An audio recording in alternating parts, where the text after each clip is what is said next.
ಸರ್ಕಾರದ 100 ದಿನಗಳ ಕೆಲಸ ರಾಜ್ಯದ ಜನರ ಕಣ್ಣಿಗೆ ಕಾಣುತ್ತಿದೆ. ನಮ್ಮ ಸರ್ಕಾರ 5 ಗ್ಯಾರಂಟಿ ಯೋಜನೆಗಳನ್ನು ಜಾರಿ ಮಾಡಿ ಸೆಂಚುರಿ ಬಾರಿಸಿ ಮುನ್ನುಗ್ಗುತ್ತಿದೆ ಎಂದು ಡಿಸಿಎಂ ಡಿಕೆಶಿ ತಿಳಿಸಿದ್ದಾರೆ. ಸದಾಶಿವನಗರ ನಿವಾಸದ ಬಳಿ ಮಾಧ್ಯಮಗಳು ರಾಜ್ಯ ಸರ್ಕಾರಕ್ಕೆ 100 ದಿನಗಳು ಪೂರ್ಣಗೊಂಡಿರುವ ಬಗ್ಗೆ ಪ್ರತಿಕ್ರಿಯೆ ಕೇಳಿದಾಗ ಉತ್ತರಿಸಿದ ಡಿಕೆಶಿ ಅವರು ಹೇಳಿದೆಷ್ಟು. ನಮ್ಮ ಸರ್ಕಾರ 100 ದಿನಗಳಲ್ಲಿ ಶಕ್ತಿ ಯೋಜನೆಯಡಿ ಮಹಿಳೆಯರು ರಾಜ್ಯದೆಲ್ಲೆಡೆ ಉಚಿತವಾಗಿ ಬಸ್ ಪ್ರಯಾಣ ಮಾಡ್ತಿದ್ದಾರೆ. ಗೃಹಲಕ್ಷ್ಮಿ ಯೋಜನೆಯಡಿ 1.10 ಕೋಟಿ ಮನೆ ಯಜಮಾನಿಯರಿಗೆ ಆಗಸ್ಟ್ 30ರಿಂದ ಪ್ರತಿ ತಿಂಗಳು 2,000 ರೂಪಾಯಿ ಹಣ ತಲುಪಲಿದೆ. 1.36 ಲಕ್ಷ ಜನರಿಗೆ ಉಚಿತ ಅಕ್ಕಿ ತಲುಪುತ್ತಿದೆ. 1.41 ಕೋಟಿ ಗ್ರಾಹಕರಿಗೆ 200 ಯೂನಿಟ್ ವರೆಗೆ ಉಚಿತ ವಿದ್ಯುತ್ ಸಿಗುತ್ತಿದೆ. ಡಿಸೆಂಬರ್ ವೇಳೆಗೆ ನಿರುದ್ಯೋಗಿ ಯುವಕರಿಗೆ ಭತ್ಯೆ ಯೋಜನೆ ಜಾರಿ ಮಾಡುತ್ತೇವೆ. ಇದು ಸಿದ್ದರಾಮಯ್ಯ ಅವರ ನೇತೃತ್ವದ ಕಾಂಗ್ರೆಸ್ ಸರ್ಕಾರದ ಕಾರ್ಯವೈಖರಿ.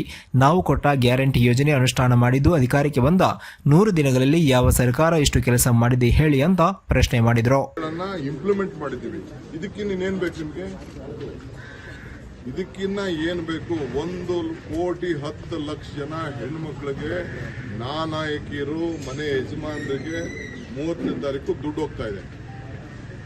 ಶಕ್ತಿ ಯೋಜನೆ ಅಡಿಯಲ್ಲಿ ಎಲ್ಲ ಹೆಣ್ಮಕ್ಳುಗಳೆಲ್ಲ ಫ್ರೀಯಾಗಿ ಬಸ್ಸಲ್ಲಿ ಟ್ರಾವೆಲ್ ಮಾಡ್ತಾ ಇದ್ದಾರೆ. 1,36,00,000 ಜನರಿಗೆ 10 kg ಅಕ್ಕಿ ತಲುಪ್ತಾ ಇದೆ. 10 kg ತಲುಪ್ತಾ ಇದೆ. 1,41,00,000 ಗೃಹಕರಿಗೆ ಪ್ರತಿಯೊಬ್ಬರು ಕೂಡ ಕರೆಂಟ್ ಈಗ ಫ್ರೀ ಕರೆಂಟ್ ಮನೆಗೆ ಫ್ರೀ ಝೀರೋ ಬಿಲ್ನ ಜಾರ್ ಸಾಹೇಬರು ಕಳಿಸ್ಕೊಡ್ತಾ ಇದ್ದಾರೆ. ಇದು ಸಿದ್ದರಾಮಯ್ಯನವರ ನೇತೃತ್ವದ ಸರ್ಕಾರ. ಕಾಂಗ್ರೆಸ್ ಪಾರ್ಟಿ ಏನು ಗ್ಯಾರಂಟಿ ಕೊಟ್ಟಿದ್ದು ಗ್ಯಾರಂಟಿ ಅನುಷ್ಠಾನ. ಇದಕ್ಕಿನ್ನ ಇಡೀ ಭಾರತದ ದೇಶದಲ್ಲಿ ಯಾವ ಸರ್ಕಾರ ಇಂಥ ಕೆಲಸ ಮಾಡಿದೆ ಅಂತ ನಾವು ದಯವಿಟ್ಟು ಎತ್ತು ತೋರಿಸಿ. ಮಿಕ್ಕಿದ ಬೇರೆದೆಲ್ಲ ನಾವು ಬೇರೆ ಮಾಡ್ತಾ ಇದೀವಿ, ಅದೆಲ್ಲ ಆಮೇಲೆ ಮಾತಾಡ್ತೀನಿ. ಈ 5 ಗ್ಯಾರಂಟಿ ಇದೆಯಲ್ಲ, ಇದಕ್ಕಿಂತ ಇದು ಸೆಂಚುರಿ ಬಾರಿಸಿದೆ. ಇದು ಗವರ್ಮೆಂಟ್ ಸೆಂಚುರಿ, ಇದು ಹಾಫ್ ಸೆಂಚುರಿ, ಕಾಲ್ ಸೆಂಚುರಿ ಎಲ್ಲ ಈ ಗವರ್ಮೆಂಟ್ ಸೆಂಚುರಿ ಬಾರಿಸಿದೆ. ಇದನ್ನು ಕೂಡ ಯುವಕರದು ಕೂಡ ನಾವು ಡಿಸೆಂಬರ್ಗೆ ನಾವು ಅದನ್ನ ಪ್ರಾರಂಭ ಮಾಡ್ತೀವಿ.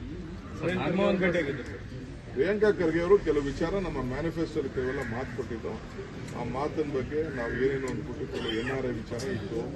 ಬೆಂಗಳೂರು ಸಿಟಿಲಿ ಕೆಲವೊಂದು wifi zone, free wifi zone ಬಗ್ಗೆ ನಾವೆಲ್ಲ ವರ್ಕೌಟ್ ಮಾಡ್ತಾ ಇದ್ದೀವಿ. ಅದು 31ನೇ ತಾರೀಕಿನ ಡೇಟ್ ಇಟ್ಕೊಂಡಿದ್ದೀವಿ. ನಮ್ಮ ಮೀಟಿಂಗು ಸ್ವಲ್ಪ ಈ ಮಧ್ಯೆ ಇಟ್ಕೋಬೇಕಾಯ್ತು, ಒಂದು ಡೇಟ್ ಕೊಟ್ಟಿದ್ದೀವಿ. ಅದನ್ನೆಲ್ಲ ಕೂತ್ಕೊಂಡು ನಾವು ಮಾಡ್ತೀವಿ.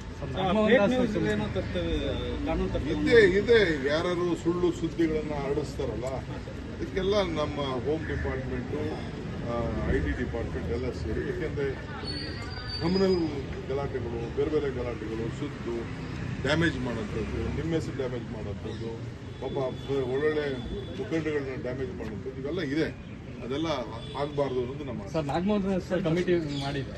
ಕೋವಿಡ್ ಕಾಲದ ಸೇರಿದಂತೆ ಎಲ್ಲವೂ ಕೂಡ ತನಿಖೆಗೆ ನಿನ್ನೆ ನೇಮಕ ಮಾಡಿ ನೀವು ಮಾಡಿದ ಆರೋಪಗಳೆಲ್ಲಕ್ಕೂ ತನಿಖೆ ವಹಿಸ್ತೀವಿ. ಈಗ ನಾನು ಅದ್ರ ಬಗ್ಗೆ ಮಾತಾಡಕ್ಕೆ ಹೋಗಲ್ಲ. ಯಾರು ಮಾತಾಡಬೇಕು ಅವ್ರು ಮಾತಾಡ್ತಾರೆ.